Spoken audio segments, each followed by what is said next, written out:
Chapter 10. They agreed to visit the publishing house and see if Philip still works there, and if not, at least they would have the lead to where he had moved on. They planned to hop there by Friday, but things have turned out differently from what Jewel had planned.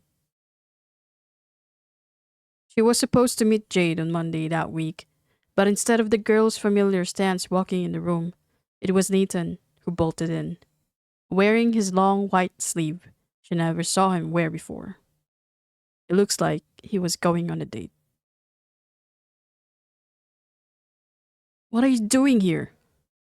she said, suddenly leaping out from her chair. "Good morning," he said cheerfully, ignoring her surprised look. He brushes a hand through his collar, then to his hair. "Do I look good?" "Well, yeah, you do, but no. You can't answer my question with another question." She looked at him conscientiously. "What are you doing here? Aren't we supposed to be meeting on Friday, not today?" "Well, yes, I'm sorry, but I thought we could share some breakfast or something."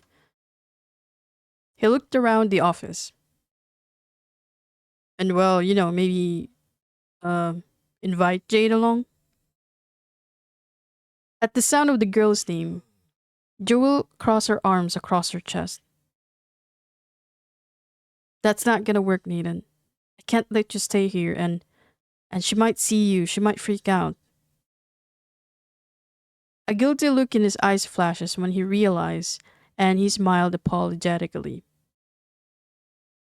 "Oh, yes, right. My bad." He pursed his lips and looks down. "I'm sorry. I hadn't thought about that. Silly me. Oh crap.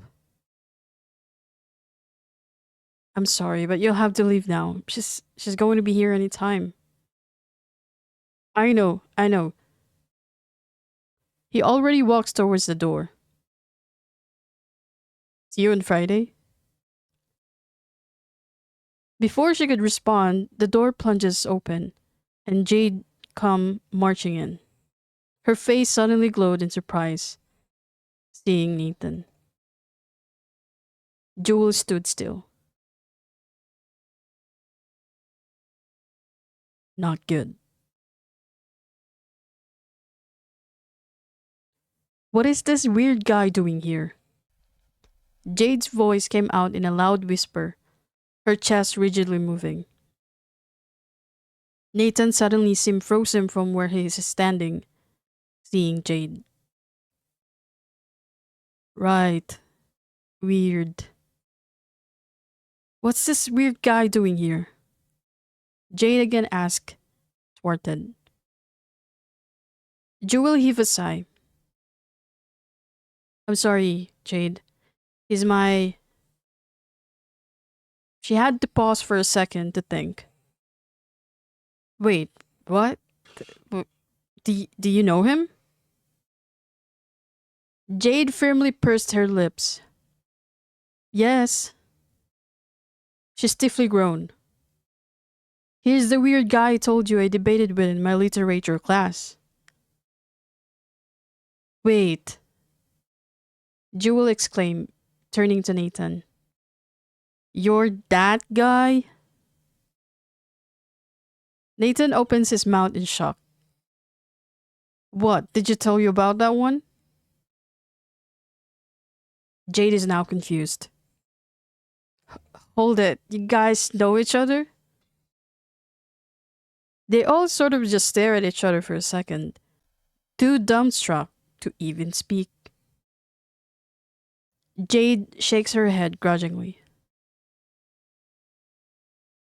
"Why didn't you tell me?" Jewel whispered to Nathan. "You never ask." Nathan extorted back.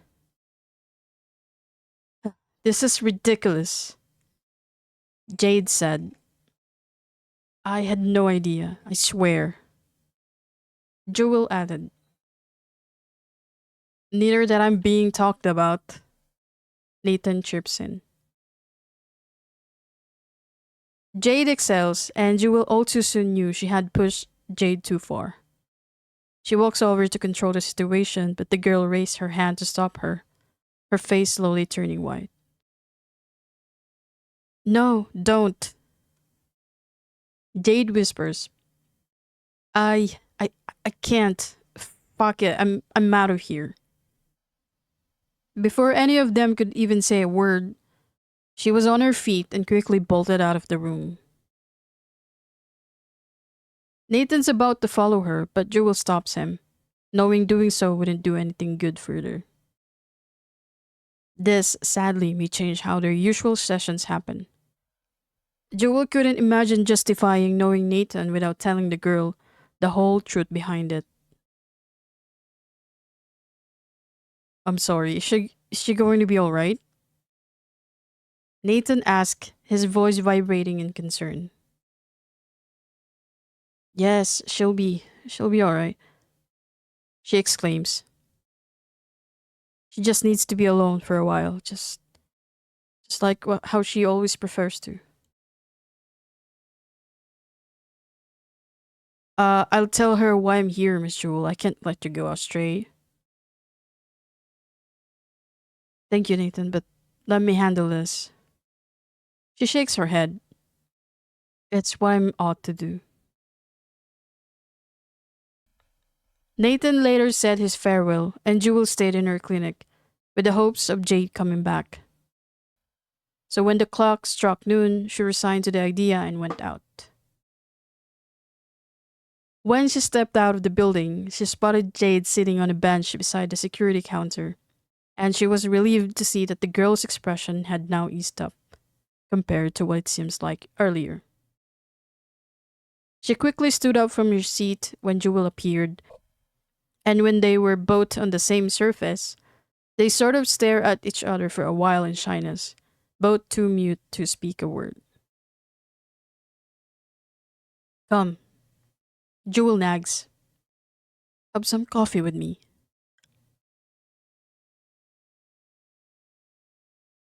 Soon, they found themselves along one of the smallest coffee shops one could find in Taft, mulling over two hot creamy latte they ordered.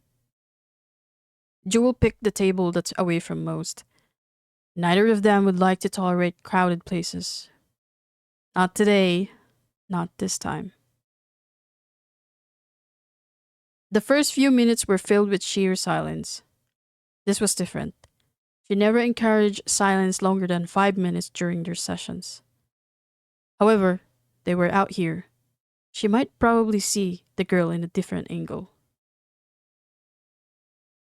She didn't want to bring up Nathan, but surprisingly, it was Jade who somehow dig into the matter, apologizing for her walking on out from the clinic like that. No, don't. Jewel amended.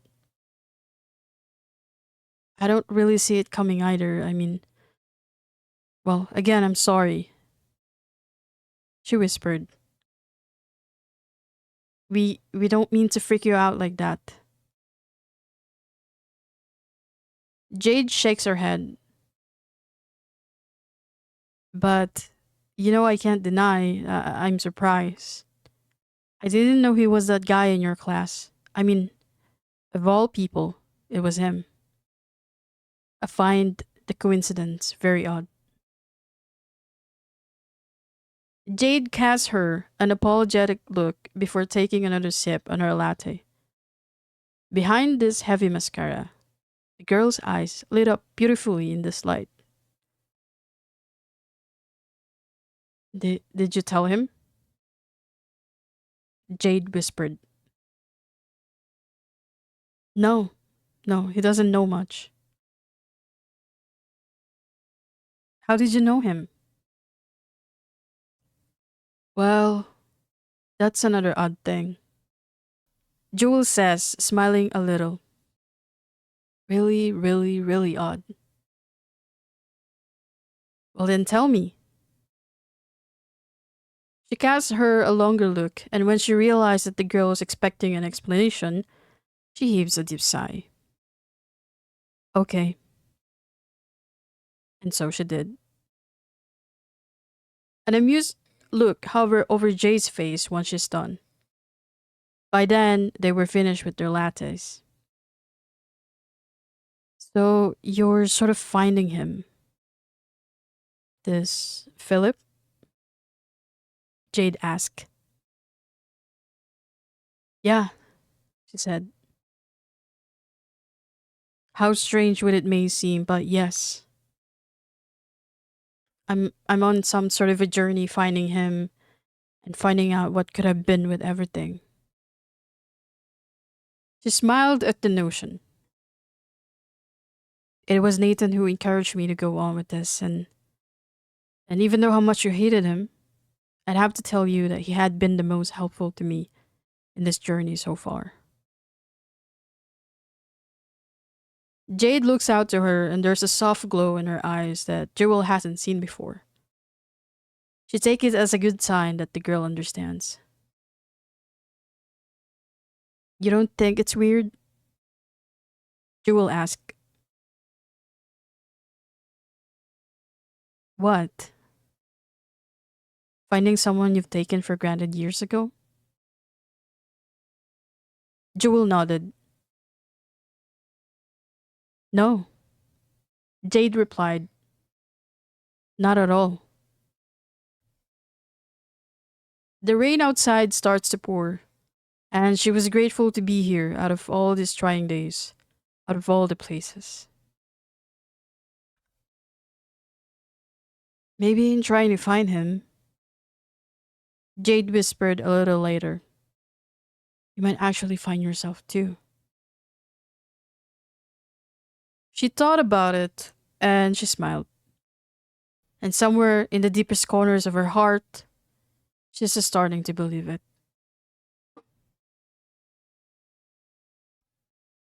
Friday morning comes, and Jewel's waiting outside the university in her car. An hour after, Nathan finally appeared. He went straight ahead to the passenger seat, wearing an oversized sunglasses covering his eyes. He went straight ahead to the passenger seat, wearing an oversized sunglasses covering his eyes. Are you all right? Jewel asked. Yep, we should be good to go. Sun's not too hot today, she commented. Are your eyes okay? Yep, both good as always. Jewel is not buying it. Are you sure? Yes, we gotta get going, miss. Traffic. Jewel starts the car, but as she pretends to maneuver the wheel, she can't help her curiosity any longer. She gently takes his sunglasses off, and a huge purple eye came into view. It took her a moment to say something. What happened to your eye? I prefer not to talk about it, he mumbles. He tries to get the sunglasses back, but she kept it away. Jesus, Nathan, will you look at that? She exclaimed. Did someone beat you up? He awkwardly motioned through the car. Come on, let's get going. I'm asking if someone beat you up. No, it's complicated. How can it be complicated? I don't want to talk about it. We're not leaving until you tell me what's going on. Nathan sighs. Please, let's just go, please. She turns off the engine and crosses her arms firmly across her chest. No, something's going on. You better tell me. How can you let this happen? Who beat you up? You should report it to. It's Jade. He whispers out of the sudden. Jewel pauses. I'm sorry? It's Jade who made me look like this. His hand pointed through towards the purple eye once more, now turning violet by the minute. What? Why? She said in confusion. I'm sorry, but why would you do that? Nathan didn't respond, and a realization dawned on her. Nathan, no. No, you don't. Please tell me you didn't. I did something stupid. He winces as he said this. What is it? I think we're better off without the details. He nudged towards the wheel again. Come on, miss, let's just go. No. She disagreed. As much as I want to see Philip, I'm not going with a black eyed guy in my passenger seat. That's a great description, thank you. He sarcastically responded. We'll cancel this today, Nathan. You've got to get that eye rested. No, I told you, this is nothing, miss. I swear, I'm okay. I'm not going with you. Not today, not with your eyes like this. She said firmly. You better explain yourself, I tell you. Really, I haven't seen such a fist in someone's eyes for ages. He shakes his head a couple of times, wincing. Come on, I'm driving you home.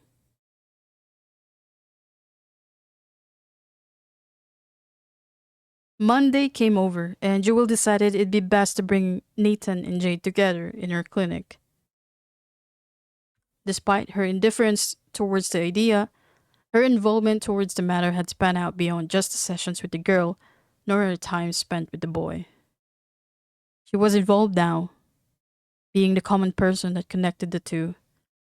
There's just no way she couldn't be involved.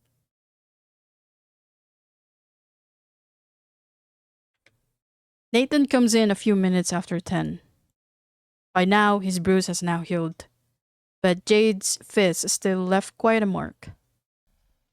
Jade comes a few minutes later, and before she could even react to Nathan being here, Jewel asks her to stay.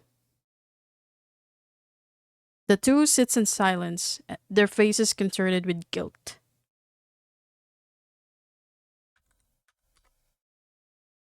I think you both know why we're here. She starts, walking around the table.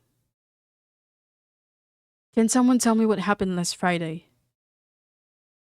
Her eyes look over to Jade, who avoided her stare, then to Nathan. Anyone? Something with what Nathan has in his eyes? Silence. There's just silence. She walks back to her table and impatiently crosses her shoulder across her chest.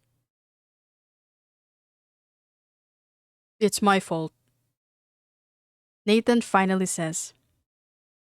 I'm the stupid one. Tell me more. I punched him on the face. Jade sternly mumbled. Well, yes, you did. She commented. But I want to know why you did, Jade. Because, because this is stupid. I am. I'm really, really stupid. Nathan chipped in. That doesn't even answer me. Jewel said exasperatedly. Don't talk to me in riddles. I've been dying to hear about this since Friday. I've told everyone in the class that I like her. Nathan said. Jewel raises her brows in surprise as she watches as the two suddenly blush. And And I'm reciting Elizabeth Barrett's Browning's How Do I Love Thee. I had this rose in my hands and I was standing in front of her and I was giving her the rose. And when I thought she was about to accept it, next thing I know, she punched me already. Nathan shrugged. It's painful, I tell you, but pretty romantic to me. It's not. Jade blurted out, furious. It's the most stupid thing I have ever been involved with in my whole life. Well, that's rich. That's because you're a jerk. I thought I was only stupid. No, you're both. That's what it is. Okay, enough. Jewel said, why do you hate each other so much?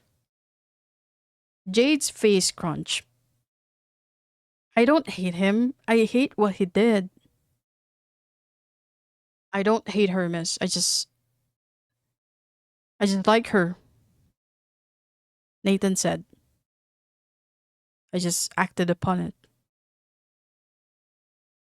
Jade seemed ludicrous hearing this, yet her face was red all over. The same with Nathan. Jewel watches all of it in amusement, and she can help but smile a little on her own. She hasn't seen Jade like this before, nor this is not the Jade she had recently come to know. Telling someone you like them and giving them a rose is fine and romantic and all, Nathan, she said. But doing it with everyone's watching kind of steal the intimacy away. Jade winces upon hearing this. It's not romantic. Neither does the punching thing, Jade, she snapped. It doesn't help with the situation at all, really. She slightly shakes her head. Aggression is not a verb for confession. The two sat still on their seats, and by this Jewel concluded the situation's been already handled to its end. I apologize, Nathan whispered, for what happened.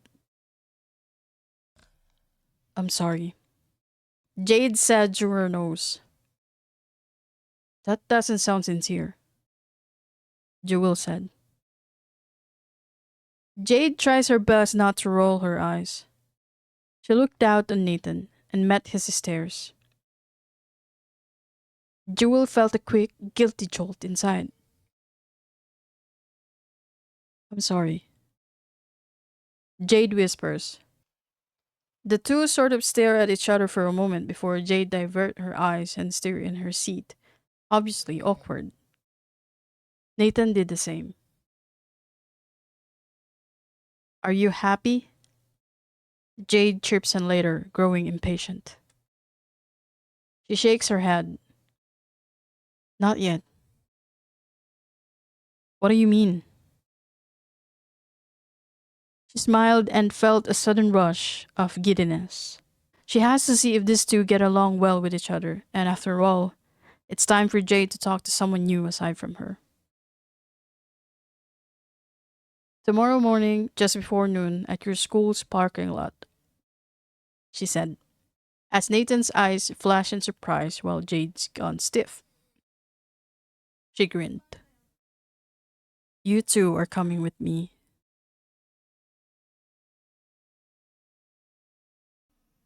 Jewel persuaded Jade to come along with them in search of Philip. It wasn't the easiest task, her being non persuasive and Jade being dismissive of the request. Only when she discussed how it would benefit her to do something outside the sessions, inside her clinic, and put whatever they've agreed with within those walls, that Jade finally agreed, only on one condition. She didn't want Nathan to be in her way in any means possible. Jewel agreed. It's just a half a day of drive. There's so much could happen in less than a day. Jewel took the day off her clinic and, as fate had it, most of her clients rescheduled their sessions out in the later weeks. Good. This means she'll have more presence of time and mind as she gets closer and closer to where Philip is. It's a funny feeling when the second chance is just within your reach, yet it takes more than time to keep you going. The first few hours on the road seemed peaceful. Jade was listening to her phone with both earbuds plugged up her ears, while Nathan kept himself from talking, reading a book on his phone as well. She appreciates the silence. It helps with the fact that her mind has increasingly becoming louder as they were a few blocks away from the office address that Mr. Montenegro has provided them. And in a swift stop of the car, few minutes later, they were already there. Jewel squints up at a tall gray building with a granite crest that reads the publishing house she was after. She then cast the two a knowing look.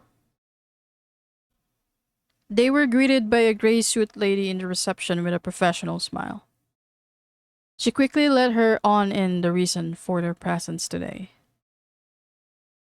The lady, upon knowing, told them it's impossible unless they would set up an appointment with the HR supervisor, which can be scheduled a month from now. Why that long? We just have some questions. Jewel retorts. Our head of HR is extremely busy during this fiscal period. We really need to get you scheduled 4 weeks from now. I think we can find a way to shorten that. Nathan chirps in, flashing that usual goofy smile. The girl's eyes glimpse up a little and an irrevocable amusement clouded through her face.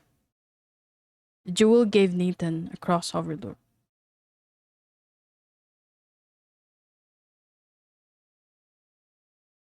We'd be really quick, like 15 minutes quick, and we'll be out of here, he said. Well, damn, they'd be out of here. I'd be waiting outside if you like to, probably grab dinner sometime later today. Nathan flashed again that smile. I know the best diner down the city. The girl's face lightened up, and on the corner of her lips curled up an amusing smile. And Jewel know, right then and there, that she was already done for. The lady then excused herself. Very charming. Jade grunted as the lady disappeared. No, Nathan replied, amused.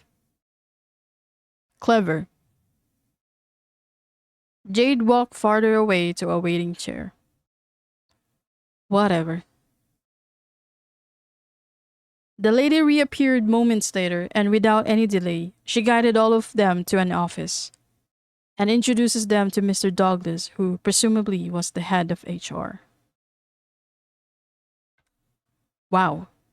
Jewel thought silently as she watched the lady bid Nathan goodbye. His charm sure does works like magic.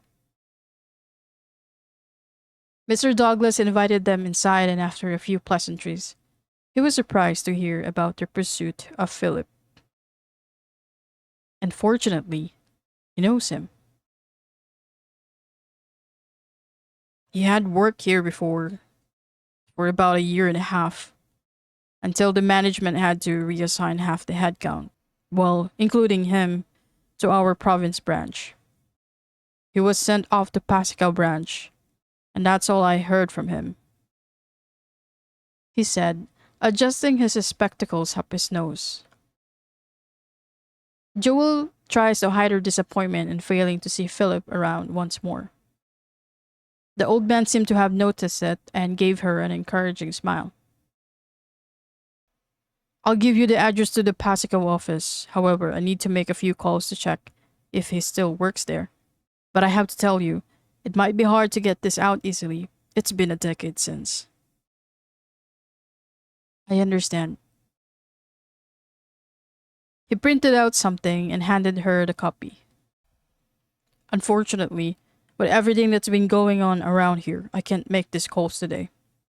You can ring them up here. The number's included in there. Jewel took the paper lightly. Thank you, Mr. Douglas. He dreamily sighs. Good luck, miss. As expected, they didn't stay too long. After Nathan pretentiously get the lady reception's number, they went on the drive back, and they were on the same scenario as earlier. Jewel on the wheel, Jade engrossed in listening to her earbud, and Nathan was busy browsing Google, telling her the possible transportations off to Pasacao. She was imagining the miles separating her from the city, and her mind wanders through the days she'd have to call off work. And wonder as well how far would she go. She seemingly began to feel tired inside, but she still wants to continue. This unstoppable force had her wanting to break through any obstacle waiting for her, filling in the distances away from knowing what's out there for her, with her what ifs and if she'd eventually get her answers.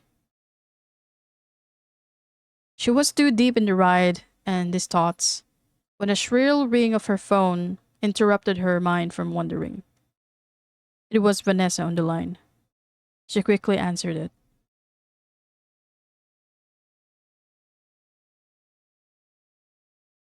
Jewel?